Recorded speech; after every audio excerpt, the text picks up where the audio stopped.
And now it is my absolute pleasure and honor to invite onto the stage our next speaker, who's here to enlighten us on the power of women leaders, to talk about their triumphs as well as their challenges. She's the Vice-Chairperson of Piramal Group, a global business conglomerate. She's amongst India's leading scientists and industrialists whose contributions to innovations, new medicine, and public health services has touched many lives. In 2012, she was awarded the Padma Shri. Through various capacities, she has championed the cause of women leadership and developed frameworks and policies to support women in leadership roles. Please join me in welcoming on stage with a big round of applause, Dr. Swati Piramal.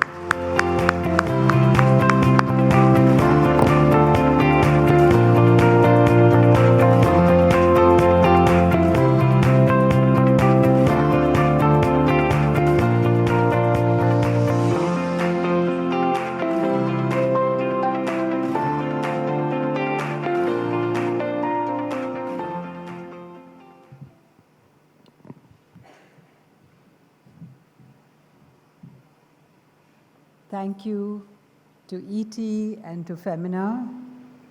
I first wrote an article for Femina some 40 years ago as a young teenager. So it's really nice to come back home to this beautiful magazine which has done so much for women. Thank you for inviting me. I would like to start by telling you just a quotation of someone whom I admire and who really led the cause of women leadership. His name was Mr. Vaghul. He was a doyen of the financial services industry. And he told me two stories, and I'd just like to share that's what he did. So he said that when I started the ICICI Knowledge Park, I made a garden. I realized it was more than a garden, because just the flowers came, but the butterflies came, the bees came, a kingfisher came, and there was even a python. So if you create an environment for women in your organization, it attracts more and more women. So one of the big things that I want to get organizations to do is to create that hospitable, warm, welcoming environment for women in their organization, and not just women, women leaders. He also told me a story which he said that somebody asked him, a mischievous shareholder, asked him that, why do you have so many beautiful women on your board at the AGM? So he said, I said, I will take that question. And he said that what happened, I want to tell you a story. The story is about a Buddha Bhikshu, who is a monk, a holy man. He walks in a forest, and there was a thug who was chasing a woman down that same lane.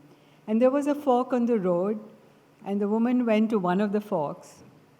So this thug caught up with the monk and said, where did she go? Which area did she go? Did she go left? Did she go right? So the monk said, no, I saw only a human form. I do not know whether it was a woman or a man. And I know that it was just a bright mind. And Mr. Vaghul said, that's what I do at ICICI. I treat everybody with a bright mind. And it is the brain which has unlimited potential. And that is why so many women bankers came out of his organization and indeed created leadership in different organizations globally. So I always remember his two stories of how he created the best organization to work for. And indeed, at the Piramal Group, we try to do the same. I remember when I started science, because science is a very technical subject. I had one woman in my R&D, and I wanted a patent attorney. And I couldn't find one. And so I got this lady who was from Germany, and she was on maternal leave. And she was with her husband who was working in an Indian company. I said, can you please train my women patent attorneys? And she did. And today I have 150 R&D scientists in my organization. And let me tell you, the patents that they are filing, They stand the test of any court in the world. The American court, the European court, the Japanese court, that's how good they are. And they earn millions and millions of dollars for us. And this is exactly what I was saying about a bright mind. In the corporate area, we are nearly 40% women and growing. And we want to have more and more every year women in the organization. By creating this environment, this garden, this place of the white mind, of the bright mind. Now, I want to tell you that what happened was that LinkedIn, the job network, they asked me to be a global influencer. And they asked me a strange question. They said, how do you do things? So I said, I really don't know how I do things. So they said, well, if you don't really know, and why don't you ask all the people who work with you? And so I did. I asked all the people that I work with. I asked my friends. I asked my teachers. I went back to school. I asked my school teachers. I asked my college teachers. I asked my university teachers. And then I tried to discern what they said about me. And it wasn't what I said, but it was what they said. And I tried to put that in a little bit of a cartoon form and called it How I Do Things. And I thought the first thing that they all said was knowledge. You have to build your knowledge. In whatever field you do, be the best at what you do. I remember I was the first woman president of ASSOCHAM in 90 years. And I'm a doctor. And so obviously I didn't know everything. I didn't know about nuclear energy. I didn't know about banking. I didn't know about so many things. But I would never open my mouth in any public gathering without reading 1,000 pages on that subject. At the end of the year, I knew a lot about highways, about mark-to-market ratios. I knew all about the economy. I knew about so many things which I didn't know before. So my learning curve was steep. And I think, therefore, knowledge to me is something every woman needs to imbibe. Learn, constantly learn. And one of the things that I learned about is to respect all cultures. I love learning about different people all over the world. I was in the Northeast learning about the tribal culture near Kaziranga Game Sanctuary and about what their problems were. And they were significantly different from what we are doing in this room. They didn't have water, they didn't even have land in a house because the Brahmaputra River recedes and comes up. They didn't have anything. And this is in my country, in the same place. And so knowing about different cultures and respecting them, learning from them, was really something that I learned to do. I think about science. Science gives you a deeper view into the universe. If there's one book, ladies and gentlemen, that everyone in this room ought to read, it is Bill Gates' book on climate change. He was the man who warned the world that COVID-19 or some kind of virus attack would happen. Nobody listened to him. And that has caused so many millions of deaths. And in his book, he says that if we don't do something about climate change, the problems are going to be worse than COVID. And he says that we have a lot of inventing to do. So if you think about this room, we have lights, we have concrete, we have steel, we have glass on the ceiling, we have plastics, which we are using in all the media. All this give rise to gas house emissions. I see that number that he cites in the book is 52 billion greenhouse gases. And they are added every year. And we need to get to zero. So imagine that this is going to be a revolution never ever before seen in the whole wide world. So we have to use all the tools that we have today. Prime Minister Modi talks about renewable energy, clean energy. Yes, of course, we need to deploy it. But we have a lot of inventing to do. And climate change will be as deadly as the COVID pandemic. So if you think about electricity, when you have renewable energy or clean energy, The biggest problem in that is that it is intermittent. If you remember, those of you who live in Mumbai, we had a cyclone about a year ago. And for 3 days, you never saw the sun. What if Mumbai city depended entirely on the sun? We would be shut down. We would have no operation theaters, no place, no lights. And to store the energy for 3 days in Mumbai city, you would need something like 20 million battery cells, or 10 million or 14 million batteries, whatever that number is. It is more battery capacity than the world is today producing in 7 years. We need it only in 3 days.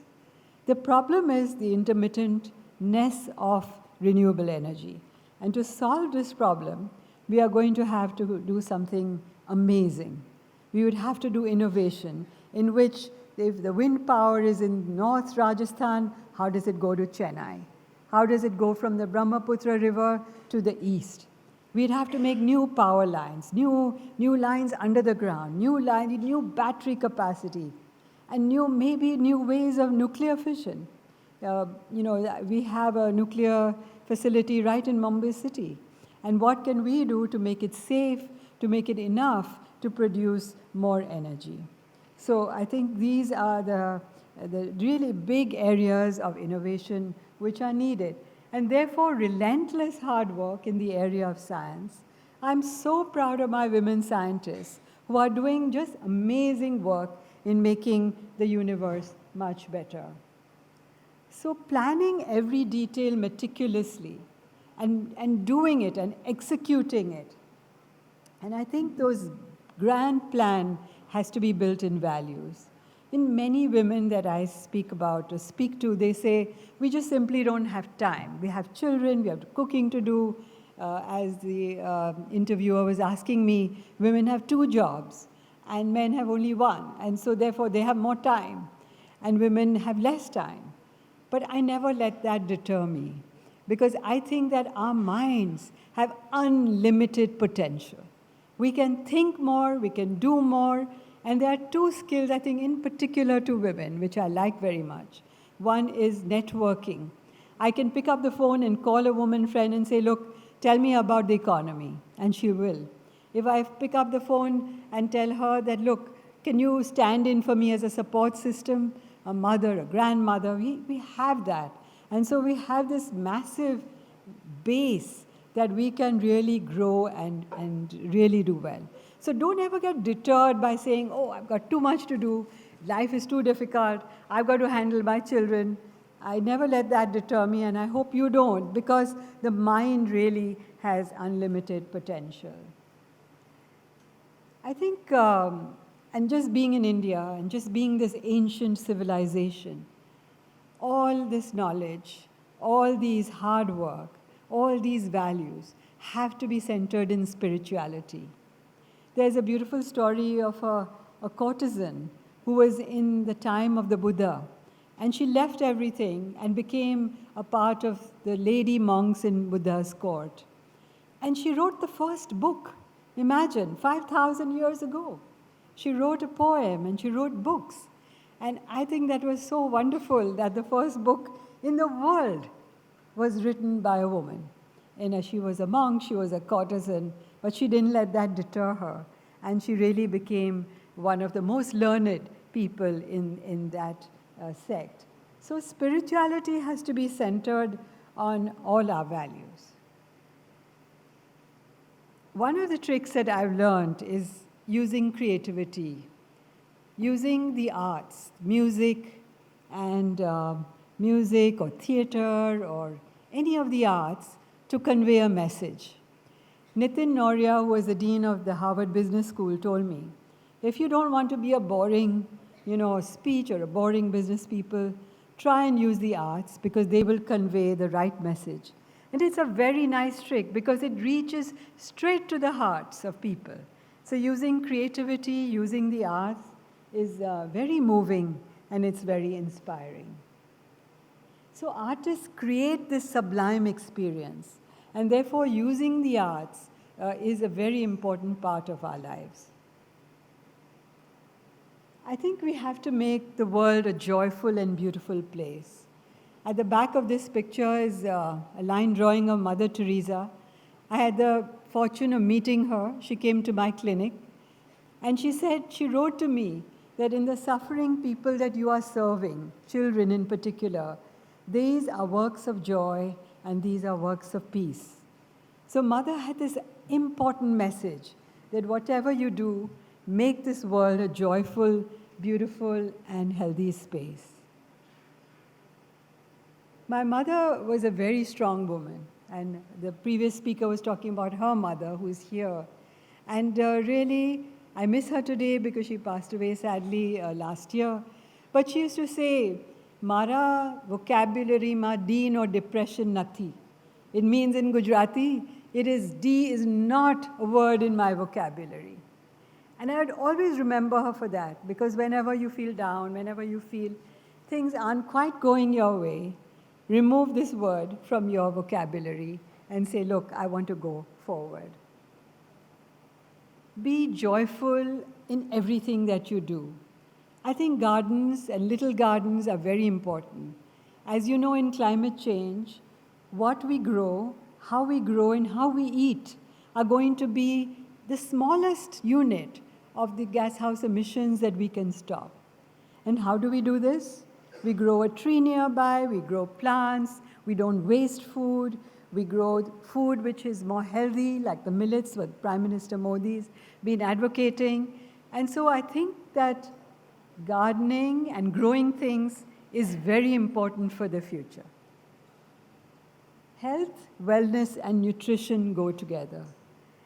I just came from the tribal area in Orissa, and I was just amazed to see that most of the little girls were stunted.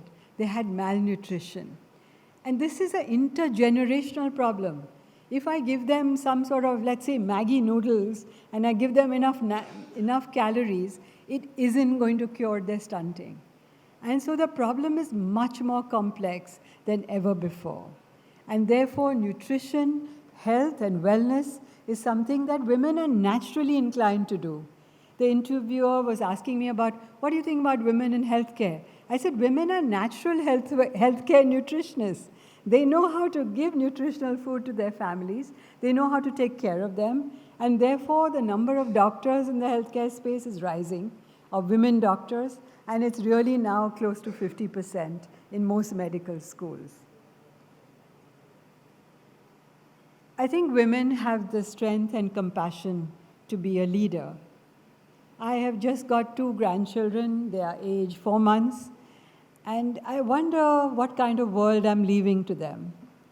And if, as the newspapers say, that is a 1.5 degree rise in centigrade is a certainty, and this may sound a small number to you, ladies and gentlemen, but we are feeling the impact everywhere. There were the rising food prices. There's going to be warming. Look at the rain which happened a few days ago. I was in Delhi this morning, 4 days of rain in March. And so it's really weird, the climate change that we are experiencing. And who will suffer the most? It is the poorest in the developing world which will suffer the most. And therefore, all of us have to do something about it. I think you have to reach for the stars together. I said that women are very good at networking. They're very good in teamwork. They're very good in doing things together. They're very good at getting a support system to help them. You know, your boss, your co-worker, your parents, your mother, everybody is there to help you. If you think about that, what a great asset that is. And if we can network and we can gain that, I think women can really grow by leaps and bounds. So to summarize, I think the world is about not only doing well, but doing good. And to do good, we have to do much more than what we think we have to do. For example, innovating like we've never done before. If we don't innovate, we don't do R&D, we don't do science, India will be left behind from all the other countries who are spending so much in deciding how to walk, how to put cars, how to reduce gas house emissions. I am on the board of a French company, which is a very large company in Italy and France. And the amount of work that they are doing in climate change is astounding. I think Indian companies have not yet reached that level by law or even by order. And if we don't do that, I think we may be in the danger of really suffering the most, as they have predicted. So it's about creative energy. I spoke about how it was a magic, about being joyful, of having always strength, to not let mental health ever get you. I think about depression as something that you stay away from, to look at science and the arts, to look at health, to reflect on what you're good at. Now, all these words that I've put, I'm so happy to see that they are on either side of this board, written before I walked onto the stage, and so very well done to the organizers that they have identified really the best. This morning, I came from Delhi, and I met one of the most inspirational women of our times. This is the president of our country, Draupadi Murmu, and I told her about the work that we are doing in the Piramal Foundation, about health, education, water, about the tribals. And what she told me was a beautiful word, and she said that I know these problems. I come from the tribal areas. Do you know that in my town or my village, I'm the oldest, and she's only 55. And she says there are many girls and women who are stunted. These are malnourished people. That the tribal health leaders that we have, their whole languages, their whole methods of healing are lost. But most of all, how do I convey the idea of seva bhav, the idea of service? It is so ancient in our civilization. Do you know that the word Hindustan is actually only 500 years old, made for people who live east of the Indus? But really, what is the core of India is written 5,000 years ago in our Vedic textbooks, where they talk about the idea of service. Martin Luther King, took that idea and said, every day I think about who I can serve. Mahatma Gandhi said the same thing. It was written in our Vedic textbooks, and it is described in great detail that you must always think about others, you must do service to others. And how do you instill this idea of seva bhav? I would like to leave you with a piece of music. I promised you a little bit of art and creativity. And it is shot in all the Piramal locations. I hope it works, the technology. But what happened was that I was looking for someone to open our research center in 2004. Abdul Kalam, being our leading scientist, agreed to inaugurate our center. And I found a song written by Rabindranath Tagore. And he wrote it for his friend Jagdish Bose, who is a great scientist. And he said, please, your work, your R&D is more important for nation building. And he wrote this song in Bengali. I managed to get it from his house, which is in Kolkata. And then I've translated it by the great Javed Akhtar. So please have a look at this beautiful piece of music.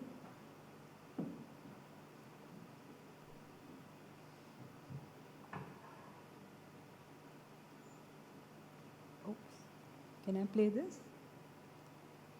Oops. Just give me a moment. Oh, how do I play this music, Nadia?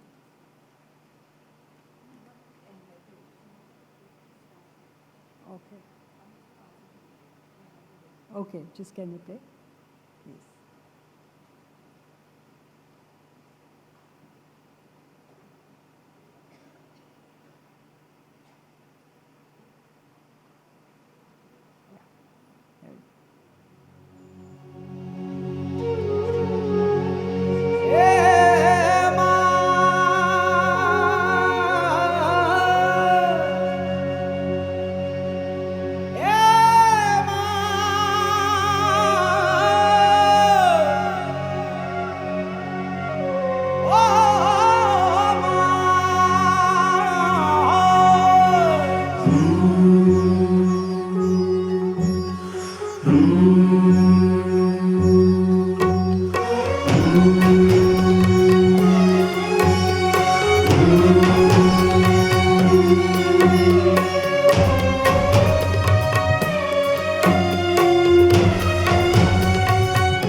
तूने दिए मुस्काए हैं।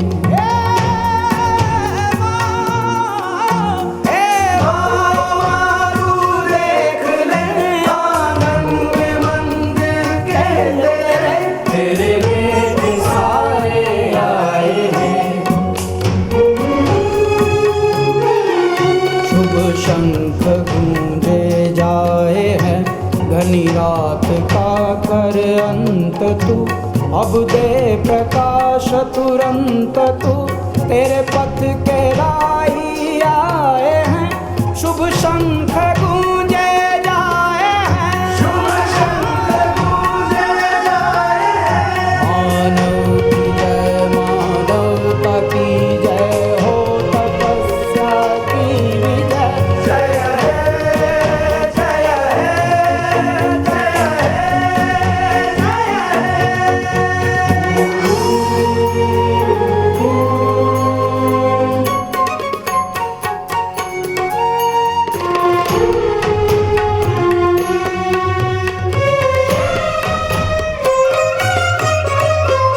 दामिनी का सिंहासन हो, माँ का आश्वासन हो, सब श्रद्धालु आओ रे, देश धन्य बनाओ रे।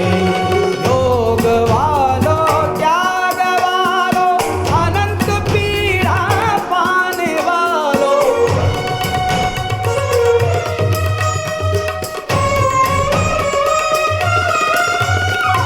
आओ रे अपराजित और शक्तिशाली बंधन मुक्त रे। आओ ज्ञानी, आओ कर्मी,